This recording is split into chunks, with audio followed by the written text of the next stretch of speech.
I appreciate the choir agreeing to move down front. Give me a few more faces to preach to. Thank you. Today's Old Testament lesson is Genesis chapter 12, verses 1 through 4. Now the Lord said to Abram, "Go from your country and your kindred and your father's house to the land I will show you. I will make of you a great nation, and I will bless you and make your name great, so that you are a blessing. Those who bless you, and the ones who curse, I will bless those who bless you, and the one who curses you I will curse. And in you all the families of the earth shall be blessed."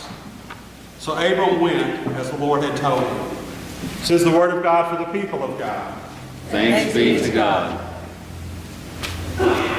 This passage is to the Old Testament what John 3:16 is to the New Testament.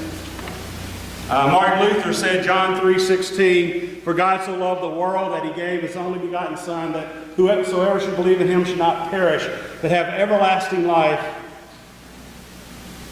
Luther said that's the gospel in miniature. And in this verse, it says, "You will be a blessing. And in you all the nations of the world will be blessed," is the Old Testament in miniature. In a way, really, it's more than not just the Old Testament, it's the whole Bible. Because this idea, this theme that God made a covenant with the people is what holds the Bible together from Genesis to Revelation. It is the theme that makes every part of the Bible fit together. And this idea that God chose a particular people at a particular time and in a particular place has been called the scandal of particularity. But it's our scandal. It's not that we know God primarily through nature, though God can be found there. It's not that God can't be found in any other place in the world, but that God chose a particular people at a particular time, a particular place to be His messengers, to bring to the world the story of God's love and God's mercy for all people. And like all great ideas, this idea can do great good, and it can do great harm. And when it has been misinterpreted, it has done great harm. Throughout history, God's people have at times taken this idea that we are the chosen people and focused on the part that I will bless those who bless you and curse those who curse you, that this is not just a sign of being chosen, but it is a sign of favoritism, and that God has chosen us to dominate over all the other people of the world, that God loves us more than He loves anyone else. We have thought because God chose us to be His favorites, that gives us the right to use violence against others. That's what motivated the Crusades in the Middle Ages. It's what caused the wars between Catholics and Protestants in Europe for 400 years. It's a lot of what Christians in America told them justified genocide against the Native Americans. And in Israel today, that idea of being God's chosen people leads to some great cruelty and injustice against Palestinians. So this interpretation, this incorrect interpretation that God has chosen people to be His pets and His favorites, and they have their blessing to dominate others, it's a total misunderstanding of this passage of the whole Bible. Because if you read this passage carefully and you read it all the way to the end,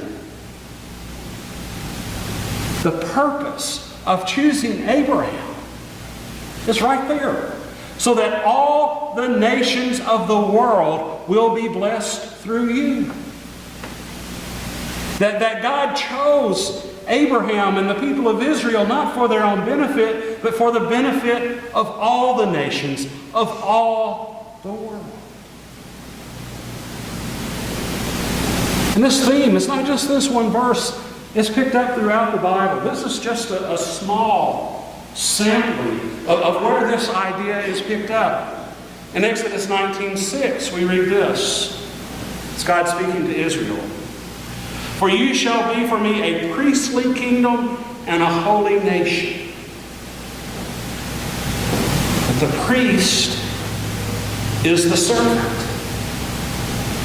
Now, if you want to think in terms of a shepherd, well, a shepherd may guide the flock, but guess what? He's serving the flock. If he doesn't care for and protect and look after the flock, he's not a shepherd.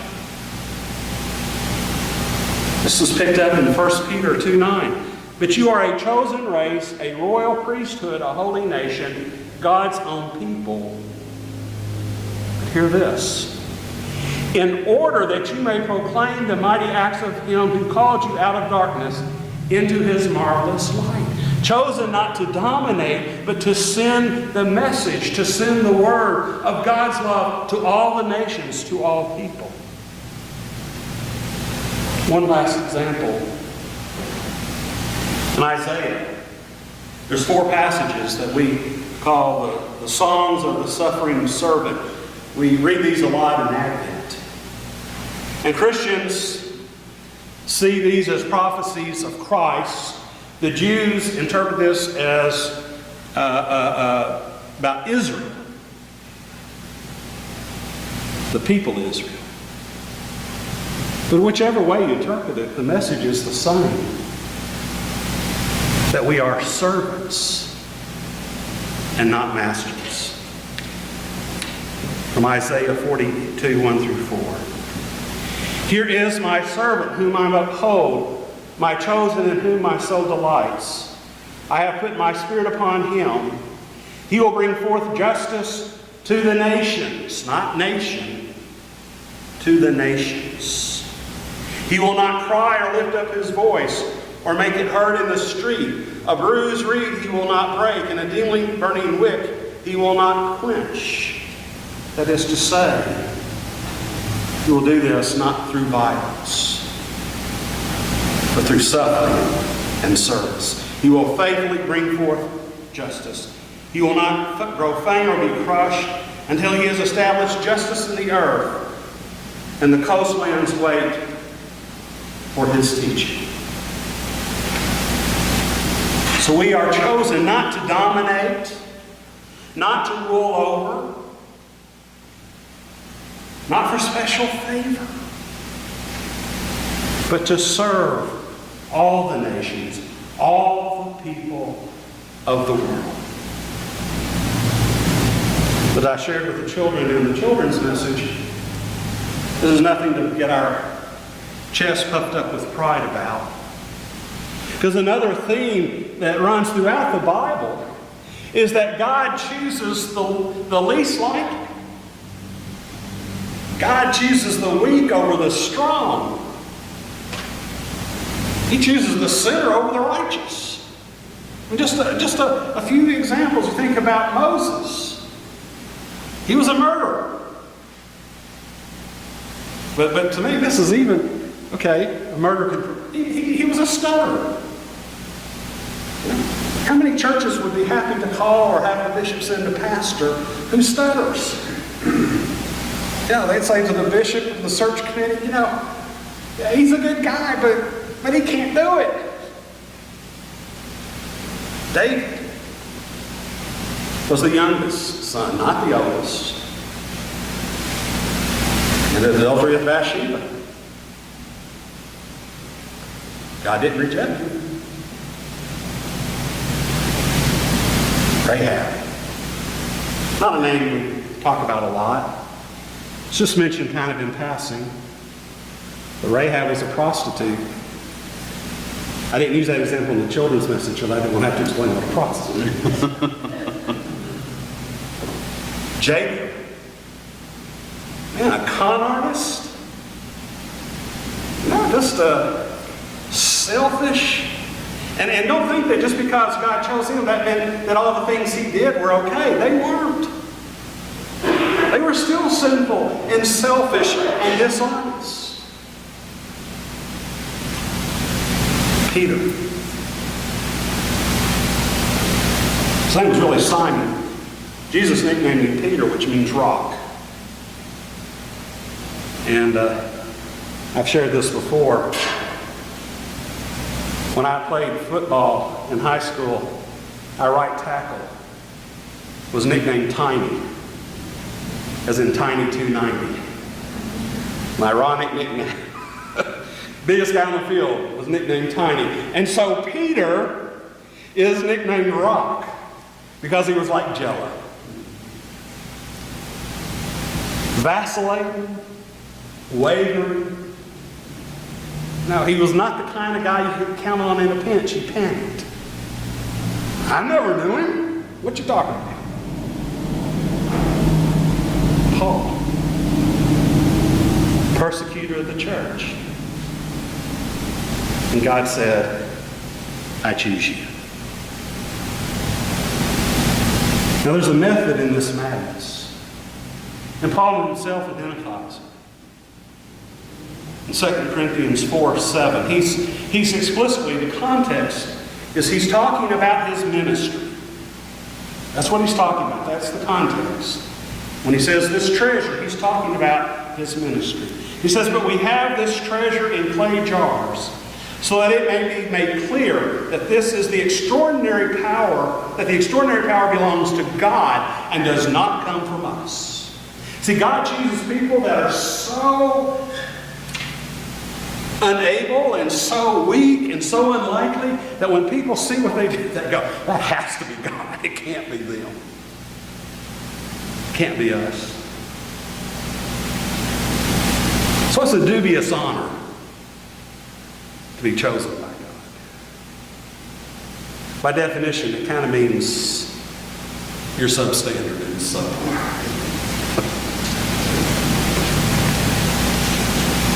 But we are called as God's chosen people to serve all the nations, to serve all people, to serve the people who don't speak our language, to serve the people who don't look like us, to serve the people who don't think like us, to serve the people whether or not they have the right documents from the government. We are to serve all people. We are to serve all people with humility. Not puffed up with pride, not in a condescending way.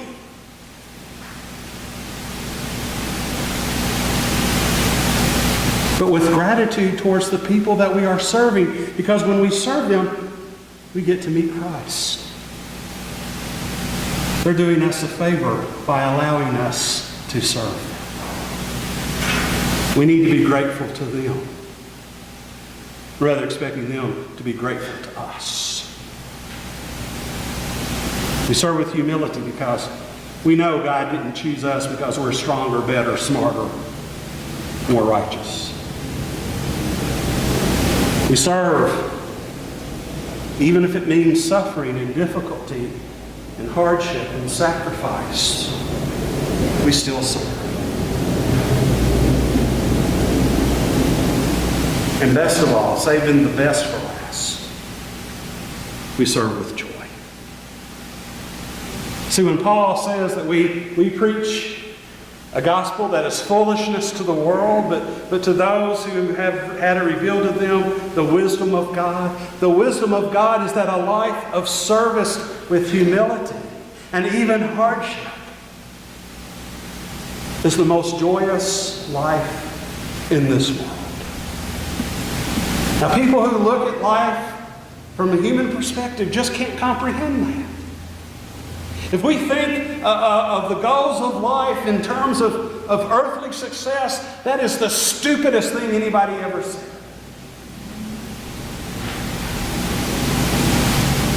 But if our joy is to be at one with God, and our joy is to be at one with our neighbor, and our joy is to live eternal, abundant life, then we serve with joy and gladness.